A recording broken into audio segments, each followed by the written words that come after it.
Hi, I'm Sunny Dean. And I'm Scott Drakeford. And this is the Publishing Rodeo podcast. In 2022, we both launched debut novels in the same genre with the same publisher in the same year. But despite having very similar starts, our books and subsequently each of our careers went in very different directions.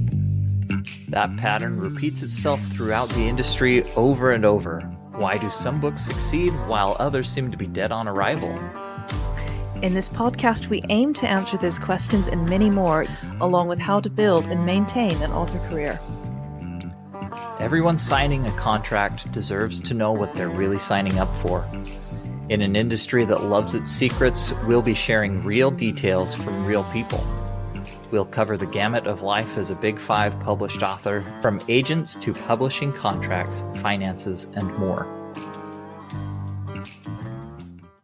Okay. Go for it, Scott. Oh, it's me. Oh, shit.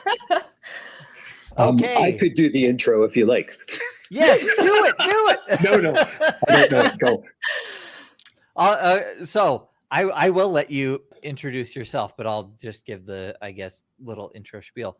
So welcome to the Publishing Rodeo podcast, where we try our very best to tell the truth all the time, unless it's funny not to. Today we have Miles Cameron, who also is known by the name Christian Cameron, and maybe we need to cut this out, but Christian's your real name, right? It definitely is. Okay, and Miles is the name that you have taken for your science fiction and fantasy? That is correct. Yes, it was actually kind of assigned to me. I was told to have a different name, which I believe is like the worst marketing decision ever made, but I could just roll off on my views on how publishers think speculative fiction and historical fiction are so very different. Anyway, that's for another day. I don't know if it is for another day, because that's actually on my list of questions. I do want to hear about, why you chose, and it sounds like you didn't so much choose as you were voluntold, why you chose to publish under different names, whether you think it's a good idea, whether you do it again. So yeah, let's hear about it. And if you could just give us a spiel on your career in both the science fiction and fantasy world and in the historical world, we'd love to hear it all, and then we'll launch from there with questions. Well, I'll try and make this fast. I think I've published 47 and written 50, something like that, books. I started out in thrillers with $100,000 advances. As I am a former clandestine operations officer in the real world, that was considered super sexy, and I got good contracts. And I wrote my first 8 books with my dad. Our first book, which was not a bestseller, but it really sold well, called Night Trap. And it was about father and son spies. And it was written by a father and son. You can see the marketing angle here. And it did very nicely. And Dad was also an intelligence officer, so we kind of knew what we were talking about. And we wrote a somewhat harsh, zero-sum game-ish spy novel with jets, and it was fun. And then we wrote 7 more, and they paid us for them, and those were great. And then that all came to an end because after 9/11, everyone knew that Jack Ryan was not going to save the world, and in fact had not. And the thriller business, I won't say it tanked, but it changed, and I wasn't really interested in it. I was out of the military by then, and I kind of didn't believe what I was writing. I thought I was never going to write again. And I went off thinking I'd be a classics teacher, and I already knew some Latin, and I thought I'd learned classical Greek. And in the middle of learning classical Greek, I came up with an idea for a novel, which was called Tyrant, and completely reinvented my writing career. And let me say that the Tyrant advances were 1/8 of the thriller advances. And there was like lesson 1 about genre. Thriller is a big money genre. Historical fiction is not a big money genre. However, we sold some copies, and that was fine. And I had a career again. So I never ended up as a high school classics teacher. And instead, I wrote historical novels for a while. And one day I was in the Orion offices in London, and an editor who is now my editor and who I think is fantastic, named Gillian Redfern, popped in and said, Bill Massey was my editor at the time. Bill says you actually read fantasy. And I'm like, yeah, I don't read historical fiction at all. I only read fantasy. And she said, have you ever thought of writing a fantasy novel? And I'm like, I dreamed of writing a fantasy novel. I wrote a really bad one when I was in high school, which you will never see. And so since then, I've also been a speculative fiction writer. And that, I don't know, that was 2010, 2011, something like that. Fantasy pays much better than historical fiction, both in advances and in royalties, and has a wider audience and deeper community. But anyway, I could riff on that for a while. The name thing is what got us onto this question, because it's not really all about me. It's really about publishing. The world has changed very significantly since 2010, if you guys haven't noticed, and not just in the publishing industry. But the publishing industry is antediluvian in many of its belief systems are Dickensian or maybe even pre-Dickensian.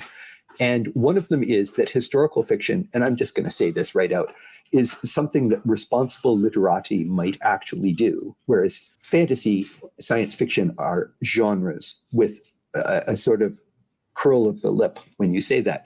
Yes. So of course you want a pen name. If you're a responsible literate author, you need a pen name when you're writing fantasy, because you wouldn't want anyone to know what was really you.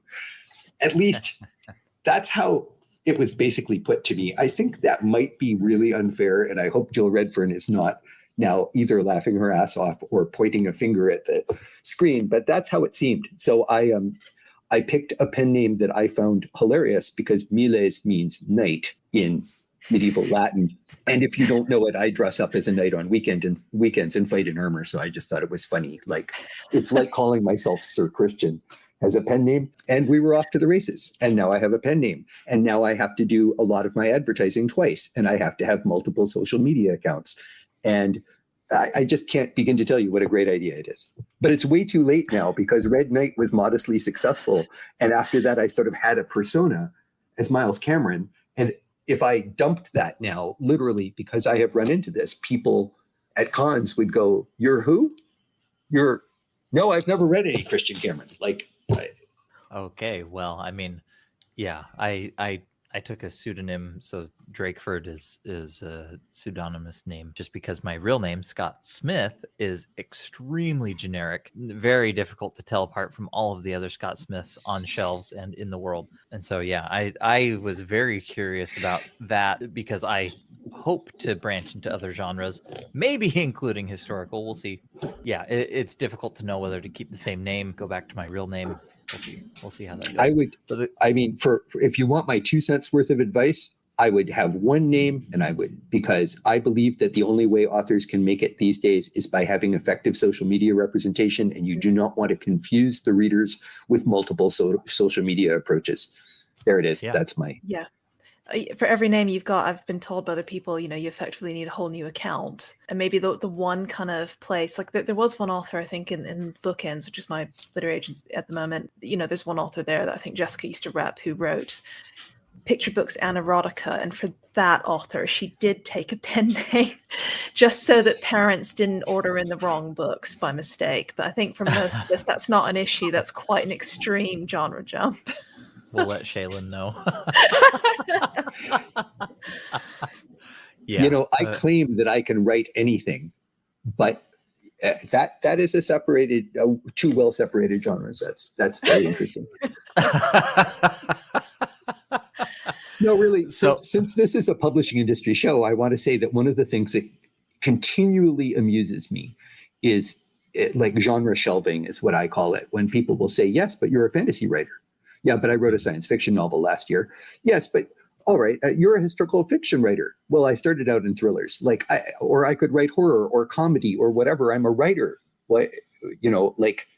And if I feel the urge, I'll write that thing, and then you will tell me that I shouldn't have done that because I should be on the shelf over here. Anyway, it's a funny world. No worries. So, I mean, a lot of people don't survive in this industry very long. Like publishing, especially nowadays, is kind of notorious for having fairly short careers. And just the fact that you've kind of endured 25 years is amazing to me. And I've heard you talk a little bit about a lot of the different things that you do to kind of keep your hand in the game and keep going. And I wondered if you had general thoughts on that, on the different hats that you've worn as an author.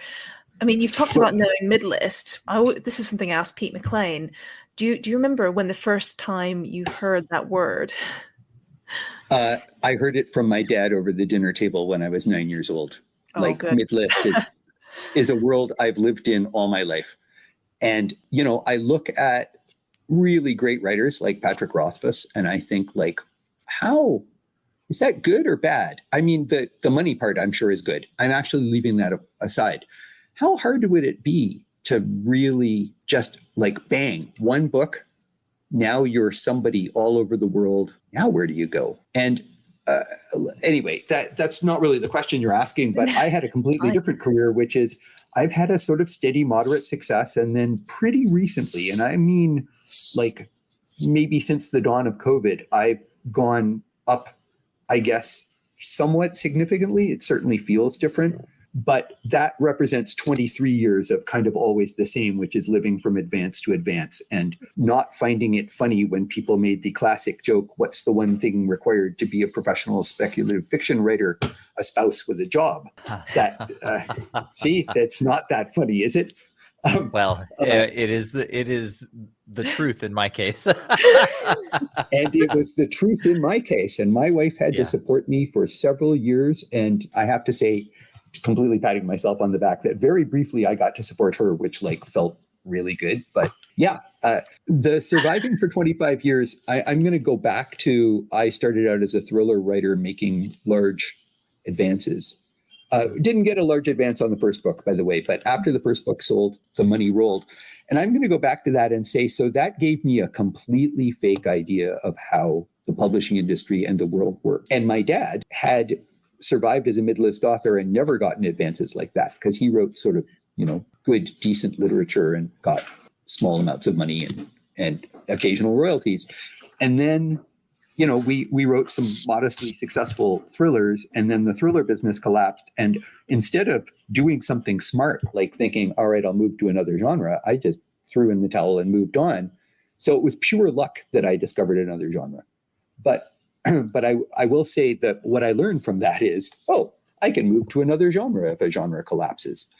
And I think that it's worth saying that demographics have changed even within any genre you can name, that people read differently now, that there are different platforms like audiobooks and ebooks. I'm going to sound like an old man here, but I'm just going to say it right out. It's a business.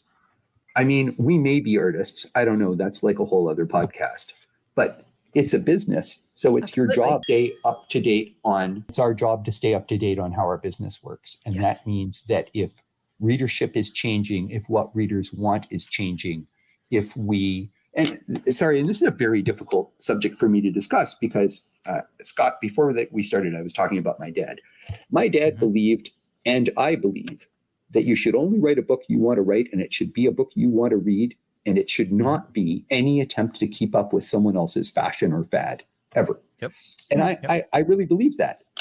Yet, paradoxically, I also believe that I am responsible for knowing what's going on in the readership world and not attempting to single-handedly buck a trend. Okay, so I don't want to go too far down that road and say, I would never write X or I always attempt to follow the crowd. But as the crowd changes, it's worth knowing what it is they want to read. And that, to me, is part of the system.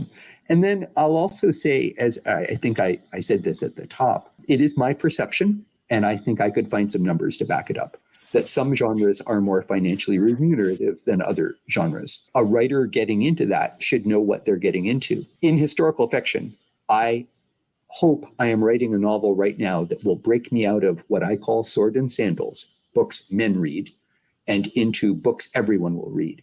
Now, I'd like to say that I think every piece of historical fiction I've ever written is for everyone to read.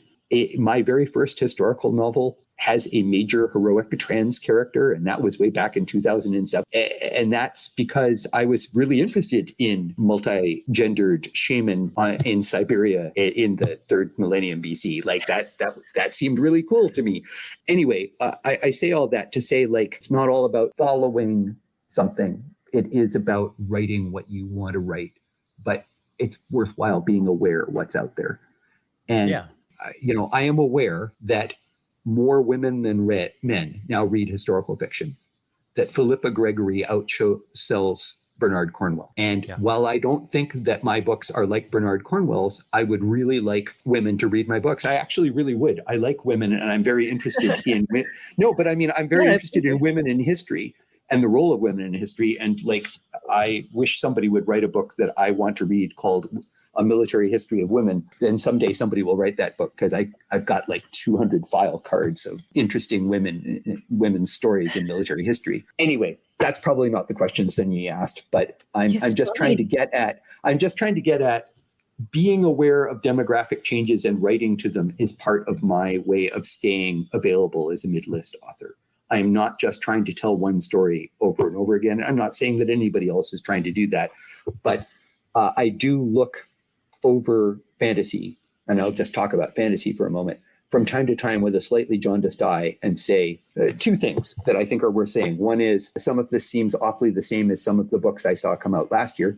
And then another thing is, and this, it's not amusing, it's really weird, like how quickly the world forgets books from before. Like C.J. Sherry, who is one of my favorite authors of all time. She wrote a bunch of... she had to change her name too. I feel like her books are virtually forgotten by mainstream audiences. Tanith Lee, I can name a lot of people who wrote really great speculative fiction. And when I talk to young people at cons, they've never heard of any of these books. And I sort of roll my eyes and say, I guess somebody could write a new Gates of Ivriel, because no one would notice that book had already... Tanith Lee is still remembered in the UK. Well, that's very good to... That's very good to know. Although I think I was at British Fantasy Con when I mentioned her, when somebody said that there were basically no famous female fantasy authors from the before times, and I just started listing. Anyway, let's not go there. I mean, going back to your point about writing what you care about and what you're interested in at any given time, but also keeping up with trends. I mean, that's a pretty classic intersection of finding what somebody will pay you for and what you enjoy doing. I'm going to butcher this word, but it's thrown around in the corporate world a lot. Ikigai? I don't know. A Japanese word that basically just means the intersection of doing things that you love, that the world needs, that you could be paid for, and that you're good at. And so, I mean, it's certainly not a new thing, and I don't think I don't at least consider it selling out to do both of those things. I actually think that that's a negotiation, but I'm not sure that all writers feel like they're armed for that negotiation. So what I mean by that is, I know some other writers, so I will not name names, but other writers I know are like, no, I have one really good idea. That's my idea. Whereas my view is, I have like 4 ideas a day.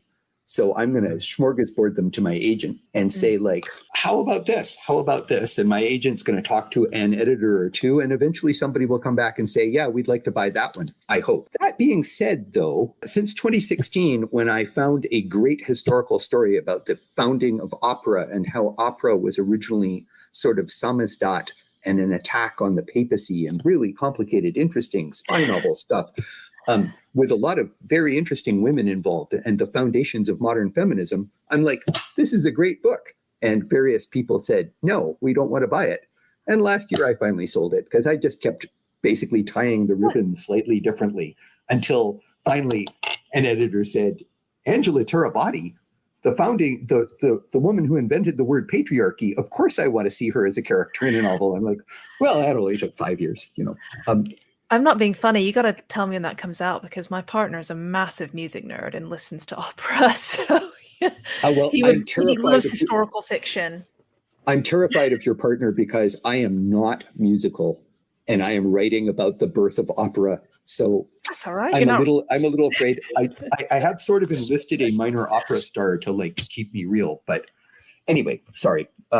I'm very excited by this book, because I think I've got a great idea, but I thought it was a great idea in 2017, and it's taken a long time to sell. What I'm trying to say, Scott and Sunyi, is that it is a negotiation. It can't always just be your idea. Something I talk about with my editor a lot, because I purposely try and write cross-genre. Firstly, because it interests me, and secondly, because that is where you get readership, where you have mainstream and fantasy kind of together. And we had loads of discussions over the past year about what that line is, and where you draw in world building, and the fact that essentially in fantasy, the more world building you have, the more you start to gradually lock out mainstream readers. And and like balancing that against the story you want to tell and the emotional resonance you want to have. And it is a whole discussion, and it's not as clear cut as just doing whatever you want or doing what a publisher tells you. But although I think that discussion is often painted in those terms. And there was a really great line someone told me from Absolute Write, which is to write what's in your heart, but with your practical hat on. And that has always worked for me as a kind that of sounds exactly right. So I have a couple more questions about your long career. So just looking at your, the books you've written on Goodreads and wherever else, it looks like you've primarily stayed with the same publishers. So you obviously have a different publisher for your historical than you do for your speculative, but it seems like you've stayed with, is it Orion on the one side and Orbit on the other? I looked a few days ago, but what has gone into your decision to stay with those same publishers, and how have you managed those relationships over time? Gallant's and Orion. I've thought of leaving them a couple of times. It's a little like cell phone service. The loyalty service comes on the line and says, well, we'll give you a free iPhone 13 and we'll also reduce your fee. And you're like, oh, okay, now we're talking. I have a wonderful agent. She is very smart. We have heart-to-heart conversations. I swear every 5 years, like clockwork, the wheels fall off. I don't want to work for these guys anymore. Or my favorite editor lifetime has retired or moved on or has decided to become a contract editor. And then usually after I throw a hissy fit that only my agent hears, and I assume that she provides a much more civilized conversation, somebody will come back to me and say, well, actually, we'll buy your medieval series. And then I'm like, oh, well, all right, I guess I'm still with Orion. Also, I don't want to sound completely self-centered. I kind of like them both, and they have stood by me. I have had, it's funny because this is becoming less true. I've had a couple of books that were complete flops, but oddly, now I'm selling my backlist, so they're unflopping kind of late in life, 7 years after publication. But I've had some losers, and it must be a truism on this show that you're only as good as the sales of your last book. That's like all you have when you're a mid-list author. So when the sales on your and the speed with which the publishing industry will forget the book that did sell 80,000 copies is stunning. So, and also sometimes their sales figures are wrong, but that's like a whole other story. But having a publisher who basically says, nope, you're reliable, you deliver on time, and you write well, we will probably continue to buy your books till you die, is of more value than slightly more money from a devil I don't know. Absolutely. Yep. And also, like, I'm jumping topics, but I think this is still for it. Important. And, Yeah. It's weird, but my strategies and tactics are those of a person with 40 plus books. And I admit that there aren't a ton, but I think they'd work for people with 5 books, but I don't think they'd work for people with 1 book. But I'm sort of in a boat now where my backlist is so long that I don't live on advances anymore. I actually have royalties. And that changes your tactics. It changes the whole way you look at how you sell a book. If you're confident that a book over the next 2-3 years will earn out and pay royalties, and if you already have income from other books, I used to live from advance to advance. That was all I had. And then if they earned out, that was great.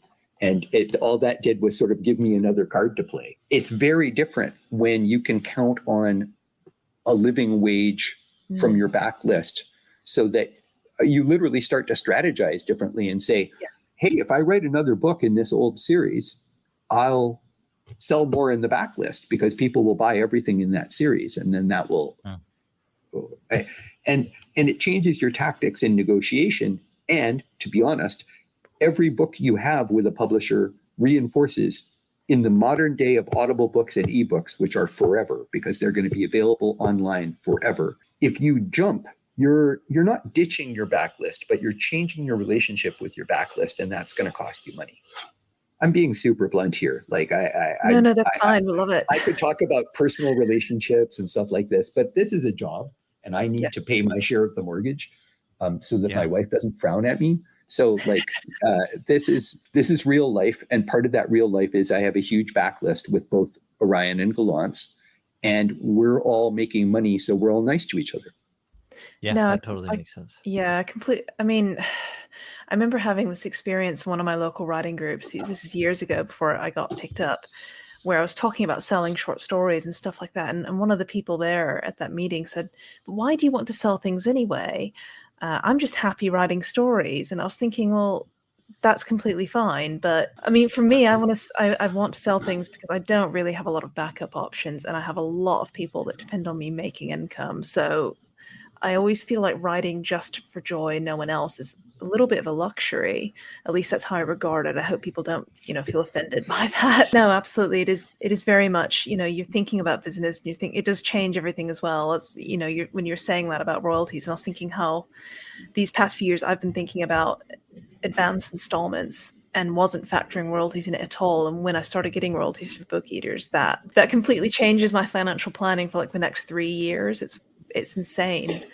I remember the first year, it was not that long ago, when royalties weren't something that would cause me and Sarah to go out to dinner in a good restaurant, because that pretty much ate the whole royalty. That was like, wow, 280 pounds. That's awesome. And then one day it wasn't 280 pounds. And that was like a big difference. Mm. And I was talking to somebody last year, and I want to say it was Mark Lawrence, but I hope I'm not wrong. Somebody, I was at BristolCon and it was lovely. And somebody was saying, like, I missed the moment where I transitioned from low mid list to making it, or something like that. And it's true. It's incredibly incremental. You're like, making it. Oh, wow. I almost have more money than I can spend, which actually is a complete lie, but an unanticipatedly large amount of money, which I can easily spend. He does really well. It could well have been Mark Lawrence, because he's another sort of steady income, never hit a list, but does really well, and his publishers are probably very happy with him, kind of author Mark Lawrence. I mean, I think he outsells me about 10-1, but I love his stuff. And I had never met him before BristolCon last year, and he just seemed lovely. I'll be honest, there was a lot of alcohol and a lot of good writers, and the two of them went together very well, but I cannot remember what each person said to me. So, I mean, you've mentioned that it felt very incremental to get from, insignificant royalty amounts to the point where that money started playing a real role in your life. Was there anything, whether it was an action on your part, an action on your publisher's part, or world events that kind of made that happen? Or was it really just a matter of persistence and finding an audience over time and selling backlist? I think it's a little bit of a number of things, and I could be dead wrong about all of them, because you never really know why suddenly a book sells. I'll take a shot. First of all, my dad used to say every book you write every book you publish is a lottery ticket. So I could just have hit the winning numbers. Yeah. I think there is an element of luck to publishing, and if publishing disagreed with me, then they would have a formula, which they don't, for picking who's going to make it. So I wrote a science fiction novel at the very beginning of COVID called Artifact Space, and it sold almost as well as Red Knight, which is my up till then best-selling speculative fiction book. I don't think I was born to be a science fiction writer. I'd never written science fiction before, but some nice people wrote really nice cover quotes for me, mostly because I chased them like a creature from beyond the grave, but they did. And I did a social media thing that I'm happy to talk about that was fairly carefully planned, and COVID happened. And my observation of COVID is that lots and lots of people sat home and read. I've been told that I do well on Audible, and I think that's because I write a lot of dialogue. And so that's good for voice actors and gives voice actors something to seize on. But again, I'm going by word of mouth here because nobody does surveys on this sort of thing. But my impression is that during COVID, a lot of people made use of Audible, and I do well on Audible. And then all of a sudden, a lot of my backlist sold more. I think that's what happened. Like, again, my understanding from people in publishing is that as COVID supposedly or actually wrapped up, depending on your medical point of view, book sales went down. Mine didn't go down. I'm crossing my fingers, which you can't see if you're just listening to this in a podcast, but maybe they're going down right now while I'm talking, because I really don't know about sales until I receive my very, very hard to read printouts every 6 months. Oh my God, why are they so hard to read? I had to get my whole Discord to help me. Because Sunyi, they're hard to read because the whole system was designed by elves in 1831. And I can remember once, it was a long time ago, but they were trying to explain to me why I hadn't been paid 180 days after a payment was due, and I was starving. I was going to lose my credit cards. And a very nice, patient person explained to me that the checks were cut by a bank in Scotland because that's how they'd always done it. But that bank had some sort of problem with its computers, and so they just weren't issuing checks. And I'm like, okay, elves, elves moving very slowly in carriages with horses. Oh, there's like a metaphor for the whole industry in there somewhere. But yeah, you mentioned the social media marketing thing, and I think this is probably be a good time I'd like to ask you about it, because one of the big questions we do get asked by people who discover often when their debuts that they've landed on the mid list, that's their first encounter of it, is launching as that. That's when they first kind of figure out the lead divide. And a lot of folks want to know what they can do to actually help their book, however that looks like, and your social media system sounds really interesting. So feel free to explain it if you want. I'm happy to explain it, and then I'll tell you why it would be much harder to implement today, but it's still worth trying. So I'm going to start with a philosophical comment, which you've both already heard, which is that my dad, who was a very good writer, absolutely declined to do social media because he believed almost morally that it was the work, not the artist, that mattered, and that nobody needed to know who he was. They only needed to read his books. And I was brought up listening to this, and I bought into it for a while. And to make a long story short, one day I looked around and realized that that was a great way to have no one ever read any of my books, because the world had changed fundamentally. I'm going to go the opposite way from my dad, and I'm sorry to say this, but I would say you need to create a persona that is interesting to people, and then you need to live it, and you need to deal with it every day. And oh, by the way, you need to enter into your writing community and have friends who are writers, because nobody really wants to hear about you. They want to hear about you if you want to interact with Scott or Sunyi, but they don't really need to know about you. So a really wrong way to go about it, in my humble opinion, is to put up your book cover and talk about how important you are, because very quickly no one will be listening. And at the other end of the spectrum, sometimes you have to talk about you and how important you are, or no one will know that your book exists. And striking a balance between those two things while doing a performance of being an author and being an interesting person is how to win the social media game. So in my case, I am a better than competent historical martial artist.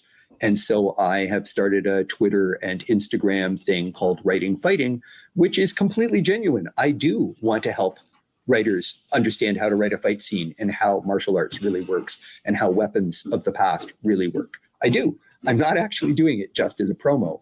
And I guess weirdly and somewhat dichotomously, that is part of what my advice is you can't be making it up. Like if you're going to advertise lifestyle, the lifestyle has to be something you actually enjoy, because, oh my goodness, social media is a giant waste of time and takes a ton of time to produce. So you'd better enjoy it. Like, I love swords. We're not on video, so you can't see all the swords on the wall behind I can me. see them.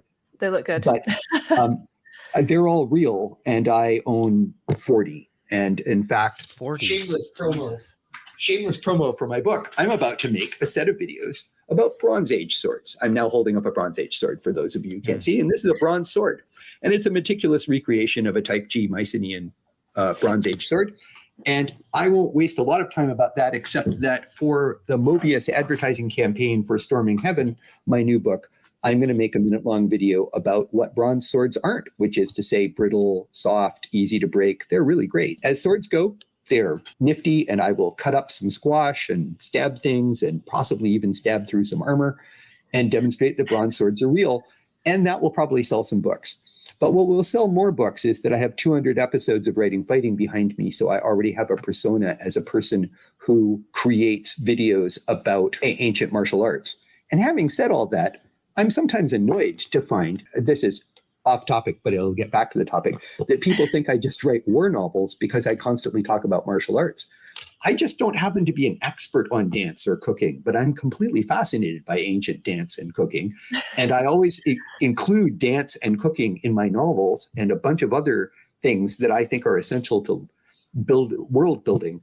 I'm just not good enough at it to make really interesting videos on how to cook with only medieval cookware over a fire, even though I do that all the time, to be honest. It's just not as interesting as sword. But I can imagine a different person seizing on medieval cookery as a thing to build a whole persona about. And I can imagine a different person seizing on Indian dance, Bollywood. I can think of a zillion things, fishing, that done well would make great social media content as long as you really actually do like it and also it plays some role in your books. I think that that's a path. And then I have a very direct system, which I call 90-60-30. So publishers, in my humble opinion, and my publisher may now either yell at me or writhe in agony, publishers believe that your book is important for about 7 days. Between, let's say, the day before launch to the end of the week that the blog tour, if there's even a blog tour, lasts. Whereas, was that too blunt? No, I could put that in a nicer way. So Scott's very blunt.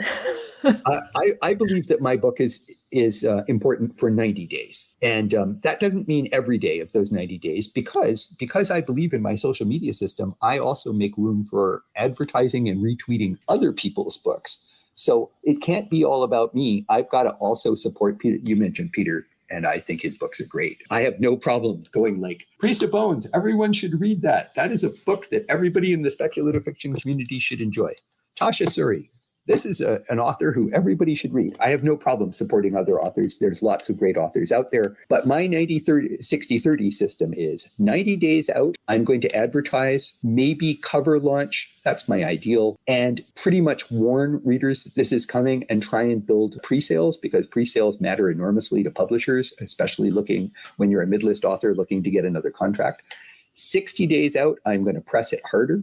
30 days out, I'm going to start a little mini campaign with some character sketches by fans, or I could think of a zillion ways to do it, but 3 to 5 days. And I'm doing that right now for Storming Heaven. If anybody pays any attention to my social media, I'm putting up original Bronze Age artifacts that directly affected my book, or little miniatures that I've painted of people who are in my book, because, it's part of my creative system. Yeah, it's great.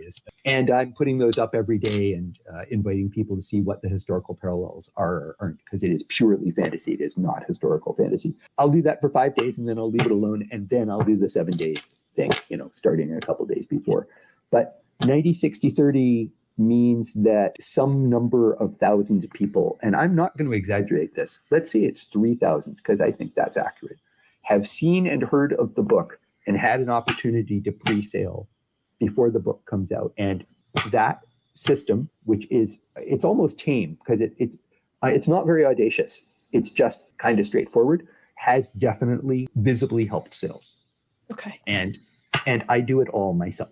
That is not done by my publisher. I won't say zero. I have very little expectation of the support of my publisher. Or put another way, I have roughly 7,000 Twitter followers, roughly 7,000 Facebook followers, and roughly 3,000 Instagram followers. So this is not a huge following. However, I can get more likes than Galance can get on almost anything. I can get more likes than Mobius can get on almost anything. And that means I can generate more sales. And then the other thing that I do, so I have an author account or a business account on Facebook.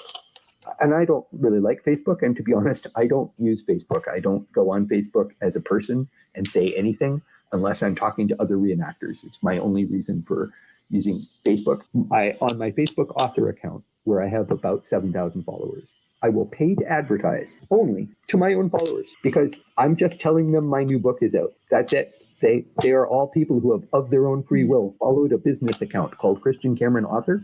So I feel absolutely no. No, okay, yeah. I'm being very direct here. My wife is a professional. I wouldn't call her a marketing professional. She's a circulation professional in magazines, and she has taught me an enormous amount about focused advertising.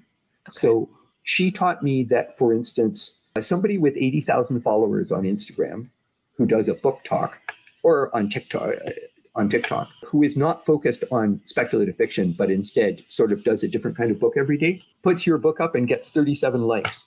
And of those 37 likes, you will be lucky if you sold one book. A group of 15 fantasy readers in Dallas, Texas, who have a book club, who invite you to talk to them for 15 minutes about your book, odds are you just sold 15 books. Worst case, you sold 5. Which of those is the real advertising opportunity? And my wife taught me to look at it this way. You think the person with 100,000 followers is the person who can get you a bestseller. And I think Sarah would argue that what you really wanted to do was talk to 100 fantasy book clubs, because that's what will sell your book. So I don't actually dream big dreams. I look at selling 10,000 copies. If I can sell 10,000 copies, we all made money. We all moved on. You know, someday I'll maybe sell 100,000 copies of something, and then I'll live a completely different life and have a Netflix series. But until then, I live by making sure that books sell 10,000 copies. That is extremely incremental. But anyway, that's my system. My system is that's great. Pedestrian. But it's better system than no one is out there kind of teaching authors how to fend for yourself. I mean, you literally get a book deal and you just kind of have to figure it out. You're lucky if you get told anything, I think, for a lot of people. And I feel like I'm lucky because I get told a fair amount by my publisher, and that's the relationship that we have. Not everyone does. I was going to ask if you actually had a figure in mind. You don't have to share if you don't want to, but what is a good pre-sale number to you? And the reason why I asked that is I've had a few debut authors approach me privately and 850. say, "Oh, okay." Oh, wow. 850. That was straightforward. 850 is noticeable. Okay. You sell 1,000 pre-sales in historical fiction, you're probably the top historical fiction person in your, like, not Philippa Gregory. She probably sells 80,000 pre-sales, but I'm not competing with Philippa Gregory. It's weird because I was about to say I'm competing with Ben Kane, but I'm not, because I'm pretty sure anybody who reads Ben Kane reads me, and vice versa. And also, I like him and he likes me. And this is also something I would say to every author, in case everyone else on your show hasn't said this. If you're an author, you have no competitors. Everybody who reads books like yours is a potential reader of your books. It doesn't work the other way. You're not against anyone. Yeah. And Sun Yi selling a bunch of books does not hurt me ever. Sun Yi having me on her show after she sells a bunch of books helps me. No, I'm serious. I don't understand why some authors have the, like, we have to be hunting cats living on the Serengeti in separate prides. Community matters. Helping other people sell their books will only help you sell your books. That is also part of my social media system, although I will admit I only help people whose books I like. That is a weird three-edged sword, because there are people I really like and I didn't necessarily like their books. And there are books that actually, I can only think of one, and I will not tell you what it is, and it was not speculative fiction, but I got an ARC once that appalled me, like, morally, and I'm like, never talk to me again. But outside of that, I am happy to help, and I never review, because as far as I'm concerned, it's 5 stars or nothing. So if I loved your book, I'm there, and if I did anything but love it, I'm just going to be quiet. One of the things that constantly I have to relearn, I am not like everybody else. So I can love a book and other people will go, "Oh, I hated that," or I can go like, "I didn't even want to finish it," and people will go, "That was the best fantasy novel of last year." And I also realized, I just read this. This is called Dead Silence. Really good.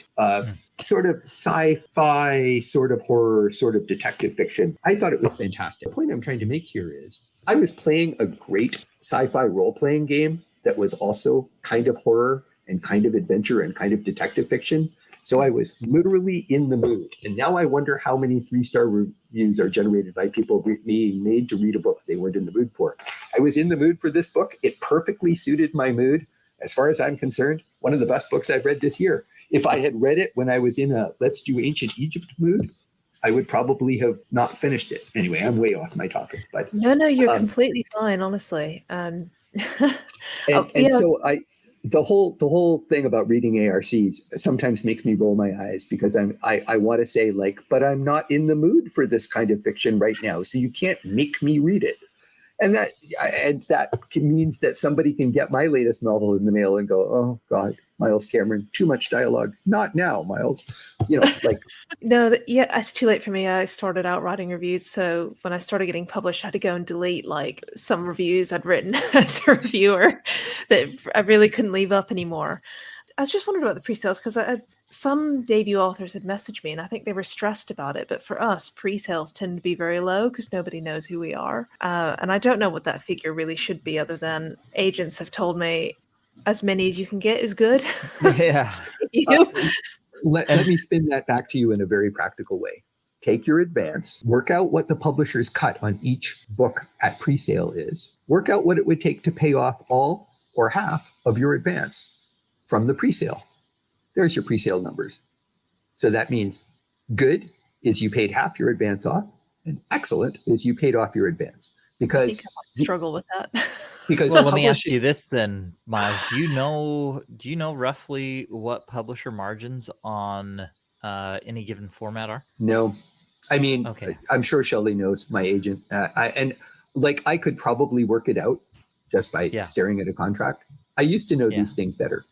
I just assume that they're 50%. Yeah, we know what the authors take per unit are in different formats generally, right? But yeah, I just wondered because your comment made it sound like maybe there was some math we could do to work backward to what the publisher's take was on any given unit. And I would agree with you. I think 50% is probably close, 30 to 50. I think it's 50% on hardcovers. I think it's 30% on paperbacks because they have almost all the paper cost with none of the high price.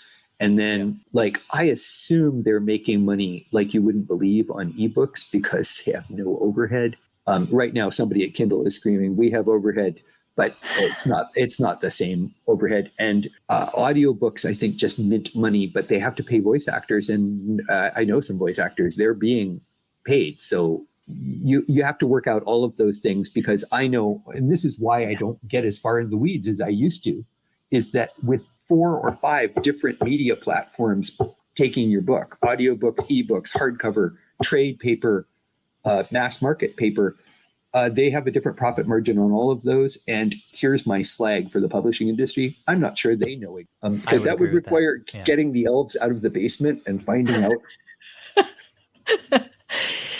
Finding somebody who speaks Elvish. Yes. Who the fuck? What the? I definitely did not get my pre-sale. I don't know. I mean, I've talked about this before on the podcast, but basically per book, my advance was $100K for that contract. And we kind of I had a really weird royalty statement because it was like the bit that went to my agent and we reverse engineered it in Discord. And we think that I earned out that first book by December, but it was not in pre-sales mostly. But it's very different with books that come out in hardback because my ebook sales are very low comparatively. And both publishers told me that they push the hardback and they just they jack up the price of the ebook to try and push hardback sales. And you don't get very many sales until paperback comes out, and then they drop the ebook price by a lot. So my ebook sales are not anything to write home about. I'm not complaining though, because the hardback sales give me a lot better royalties. So your advance is 10 times my normal advance. And Scott. Well, no, I mean, sorry. And I am completely content with that because I make a living and have made a living for a long time. But, I was extremely lucky. Yeah. Well, no, I mean, I'm sure you weren't just lucky. If you sold through £100,000 advance, you weren't just lucky. That is beyond luck. And well, not pounds, dollars, but yeah, a lot less. But still, I would go so far as to say, and I'm sure I'll make somebody an enemy, getting $100,000 advance might be luck. Paying it off is never luck. That means you're a good writer, which I already thought anyway. But wow, do I sound patronizing? Pardon me. No, it's fine. All I'm trying to say is All I'm trying to say is, good lottery ticket. My dad would say, like, well done, you're in. Those of us who are just mere mid-list authors, we get $10,000, well, £10,000. Then it's way more important to sell 850 books, as Right. opposed to, I can't even imagine how many books you'd have to pre-sell to get at your $100,000 advance. And I'd love somebody to give me a $100,000 advance so I could have a go at pre-selling. What would I need? I'm going to say I'd need 16,000 copies. I think I worked it 9,000. out Right? because basically I got $50 in royalties, which means that my sales were just about knocking. I can't. We'd have to go through it again. We'll do a royalties episode sometime when I have proper royalties. Is that across multiple countries? So that was for my USA side. My UK side was a separate deal. Cool. Okay. Don't hate me. You can hate me right back. I was in Greece this year on vacation, already having felt that the vacation was paid for, as mysteriously out of nowhere, I got an Italian rights sale, French rights sale, and a German rights sale. Like, it was like for 1 week, it was like every day somebody was just giving me another $5,000 for books already written. This is a great thing. So yeah, based on your story, maybe we'll find in 10 years the bottom falls out the fantasy market and all those advances dry up and have to change genre. So well, but you can write, so you will. Like, well, sorry. Again, I sound patronizing, and I don't mean to. I just mean to say, fine. like, I'm just easily embarrassed. I think the trick is writing consistently over 120,000 words, and once you can do that, I mean, I don't really want to write romance, although I actually enjoy reading some romance, and I don't think anybody wants to read my erotica. But outside of those genres, I'm pretty sure I could hit virtually anything. You want 125,000 words of 19th century fly fishing? Sure. If that's what you want, what's the advance going to be? I'm a writer. And I also love learning about things. And this is part of my method. And so it probably fits into my social media. I'm not kidding when I do a video on a sword technique that I've just learned because I'm learning about Bronze Age weapons, about which, frankly, I knew nothing before 2 years ago. I'm not kidding. I'm not making it up either. I've done meticulous research, and now I'm going to bring it to you. And my research includes going to actual people who are actually expert. They're not going to make the video. I'm going to make the video. But I love all that. And I guess I'm going back to my social media system. They're great fun. You have to love it. You have to love the whole lifestyle, because otherwise you will burn out and go, why am I making these stupid videos? Today, only 37 people liked my video, which, by the way, happens like every fifth video. And I have friends who do very similar things. They're graphic artists, they're whatever, and they basically say, like, only 9 people liked my thing today. Now, you have to have done the thing because you wanted to do. You can't live day to day with the world either paying attention or not paying attention, because, wow, it only takes the Wagner group mutinying in Russia for all of your social media carefully planned for storming heaven to just vanish because no one is paying any attention. How dare they try to start a world war? Did that influence your work, your military experience? Like, what impact did you kind of find that was having on your fiction? What, my real world military experience? Yeah. That's okay to ask. I think the biggest impact is, I think I can say this, I got to experience real world people of power exercising that power and what that looks and feels like. And I think I write it well, but I will say that my perception of how people of power behave and interact is starkly different from George R. R. Martin, because I believe that certain behaviors, with the amazing exception of Russian leaders, certain behaviors just lead to you not being a leader anymore. Backstabbing your own clients, like, I'm not saying any of these are nice people, but there are just certain things that cause you to either never get there in the first place or not last very long. So that's useful. It's banal to say that war is chaotic and terrible, but my experience of war is that it's chaotic and terrible. I mean, I learned a lot. I learned a lot about how leadership works and all of that, but that's not really immediately germane. They are things I like writing about. I'm always flattered when somebody says such and such a book was like a leadership manual, because, I have some direct experience of leading, and I also saw some amazing and somewhat heroic leaders. And that's not just military professionals. I've seen literally heroic African village leaders whose leadership was keeping their people alive in the middle of somebody else's idiot conflict. I try and bring all of that. But I was just saying this to my wife the other day. It's amazing to me how about 7 months of my life has shaped all my writing, whereas most of the rest of my military experience, I mean, it may have some vague effect, but it doesn't really affect every day. And that was time spent in Africa, in Central Africa in the 90s. I really loved Africa and I really loved Africans, but it was a particularly nasty time and I learned a lot of things I really didn't want to know. And it's one of the reasons I don't really write grimdark is that I sometimes feel like grimdark is a terrible lie. Like, no, I agree. It's like Jack Nicholson says, you can't handle the truth. Like, it's not as dark as real life. That's my struggle with it.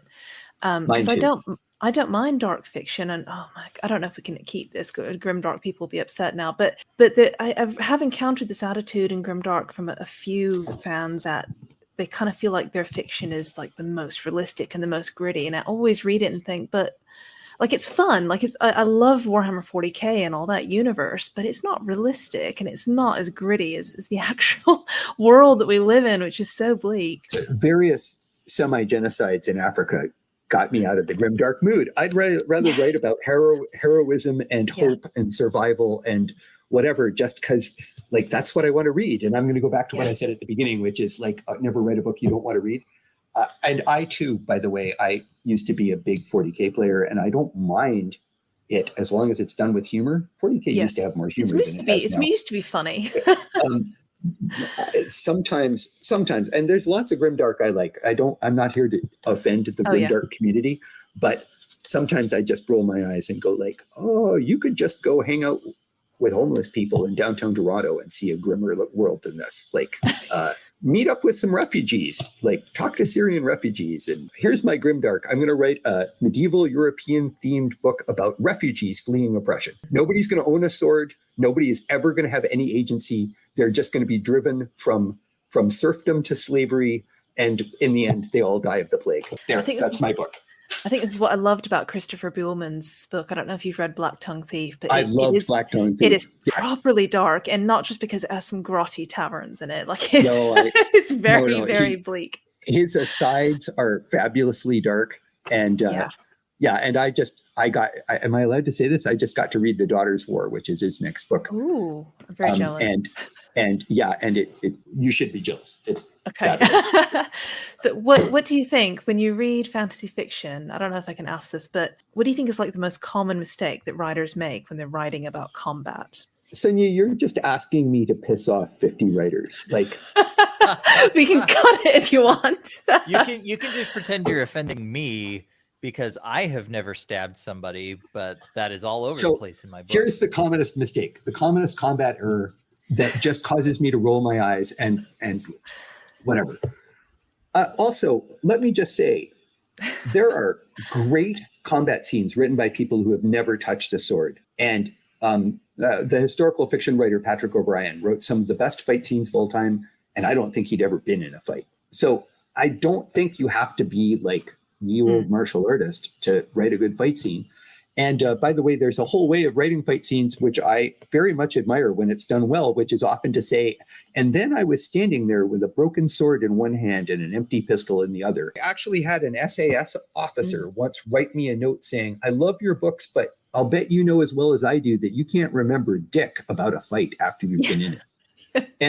And I was like, well, that's absolutely true. And he's like, but you never write that way. And I mean, it's absolutely true. So the whole in the black thing, that is real. And it's a good way of writing. And you don't need to know anything. That being said, the thing I hate most is when the protagonist, it's a two-part. One is that the protagonist has to be beaten within an inch of his life before he can get up off the floor and win the fight. It's mostly an English thing. And I think it's about like ideas of masculinity. You have to like prove you're masculine by taking a whole bunch of punches. Whereas real fights to the death between skilled people, there's a lot of staring and then there's like 4 seconds of exchange and someone is dead. That's my impression of the more likely outcome.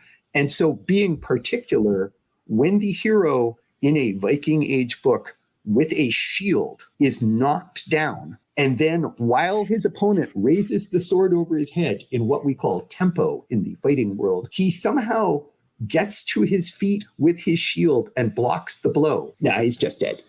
He was knocked down with a shield. If he lands on top of the shield, he's absolutely dead. If he lands under the shield, maybe he can sort of skitter around like a crab defending himself. But getting back, maybe he's very fast at rolling. But I don't want to bore you with fencing terminology, but there is this thing called tempo or time. And fighters use a tempo to describe how long any single action in a fight takes. And the tempo of rolling to your feet with a shield on one arm is a lot longer than the tempo of stabbing somebody through the head. It's just one of those, like, no, your guy got knocked down and now he's dead. And then once in a while I read a fight scene that I just love. And one of them, I think it was a couple of years ago, is somebody got knocked down and then spends the rest of the battle down, cowering under his shield and hoping nobody will step on him or stab him. And I'm like, oh, I love this. And again, you didn't have to be a martial artist to write that scene, but it was really visceral because the character realized he was basically just waiting to die because he couldn't get up. And I thought that was awesome and built tension. And anyway. It's different. Yeah. Scott, over to you. I think I'm out of questions, but I've learned a ton. I have to go get my car. I have to go get my car in like 5 to 8 minutes. So. Oh, right. Okay. No worries. I have some questions about how you write and how you think about historical in particular, but we can chat. No, I can do that. No, I can do that really fast. I'm really sorry. I shouldn't be on a time schedule, but the car. No, you're fine. We're totally taking fine. ages. I usually annoy people at fantasy cons by saying I find writing historical novels and fantasy novels to be the same, because in both my essential job is world building. I mean, I'm taking for granted character and plot, and I realize I shouldn't because some people aren't so into those things, but you have to build a world, whether you can build that world from very careful research or whether you're building it entirely in your head. The writing part is world building. And I do research even when I'm writing fantasy, usually just to get ideas and sometimes big ideas like what are gods going to be like? You know, like, okay, let's look at some Hittite gods. And by the way, can I just say one thing the world has in common is some really pedantic, boring gods.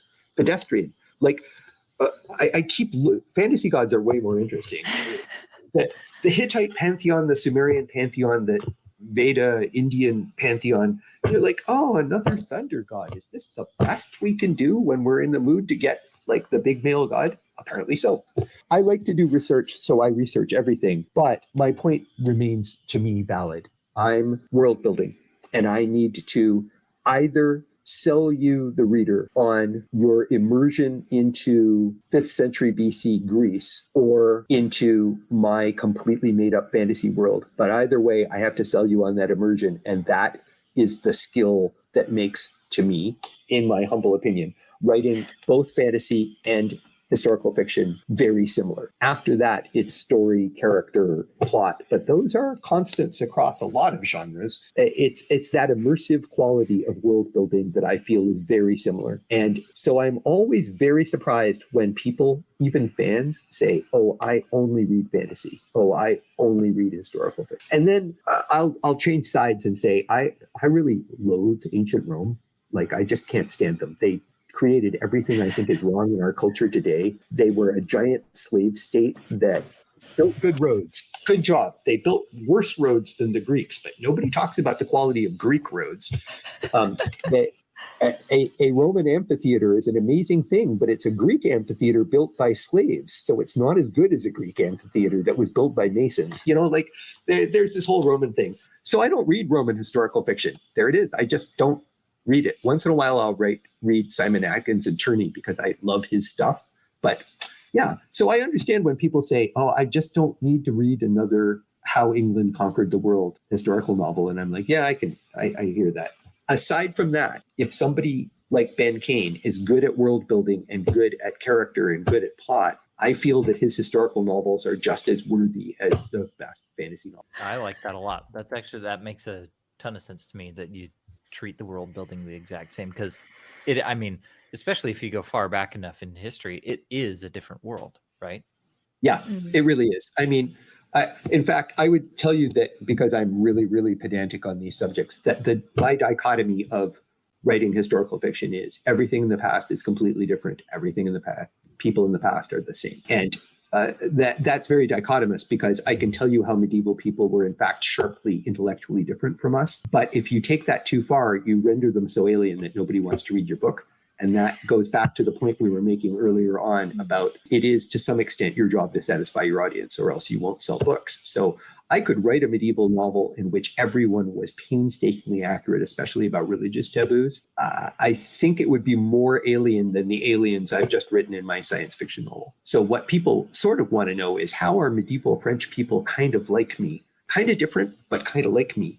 How are medieval Indian people kind of like me, but kind of different? I mean, I'm being banal, but that is sort of the trick of historical fiction. But isn't that sort of the trick of fantasy? Are medieval Indians more or less alien than elves? Are they publishing elves? Not the elves in the basement. And anyway, I wanted to specify, Sunyi, that when they call an elf up from the basement and when they bring in a contractor who speaks Elvish, it turns out that the elves don't handle that particular part of the publishing industry. That's gnomes. They're down the hall in a different basement. Okay. That would explain a lot about this royalty And they only statements. work on Tuesdays in the summer. And that's why your agent can't get a straight answer. Very light. Right. Thank you so much for coming and talking to us. You are getting dinged. I think we better go let you get your car. Actually, my wife has saved me and bought me 5 more minutes. So if you want to ask one more question, I will answer one more. I hope I'm not boring the crap out of you guys. You're really not. You're great. No, this is fantastic. Really fantastic. And honestly, in the course of the conversation, I think we've hit everything that I wanted to ask. I think I'm good, but this has been wonderful. And I'm sure in the coming days, I will have more questions that'll pop up like, oh, I should ask that. Well, I'm going to take a moment at the end of your podcast to just plug yourself. Yeah, yes. Totally. I should have invited that. Sorry. Storming Heaven is my latest. No, see, this is how I sell 50 copies, which justifies the right. Storming Heaven is the second book of my Bronze Age or Age of Bronze series, which started with Against All Gods. And if you want the premise, even though the book has nothing to do with the Iliad, the premise is if you've read the Iliad, you know that people are treated like crap by the gods. And in the end, no one has any agency, including Achilles. Everybody is just a tool. So my premise is, what happens in an alternate Bronze Age if the humans finally decide they've had enough and they're going for the gods? And that is a premise that continues to fascinate me, because honestly, I love the Iliad and I love all that. And the early books of the Bible, they fascinate me, not always in a good way. But yeah, what if humans decided to take down the gods because they were just too messy? So Against All Gods pretty much says it all. And then Storming Heaven is the second book. If you like a big boss fight, I think I have a boss fight that will satisfy people. And also some accurate sort of Bronze Age lifestyles. And I feel some very interesting characters. I'm really focused at the moment on a woman named Meritaten. There was a real life Meritaten who was one of Akhenaten, Pharaoh of Egypt's daughters. In my book, she's nothing like that. She's basically come up the hard way and then made herself Pharaoh of an alternate Egypt. And now she faces having basically once upon a time been a sex worker, being a battlefield leader, and how she deals with that, I find fascinating. So Storming Heaven, out July 20th. And then I also want to push, because of my social media, I want to push #WritingFighting, which is my attempt to help authors write better fight scenes. I do it on Twitter from time to time. I can't, my ideal is to do it every Thursday at 7:30 in the morning Eastern Standard Time, but I miss some. I have 200 episodes on YouTube.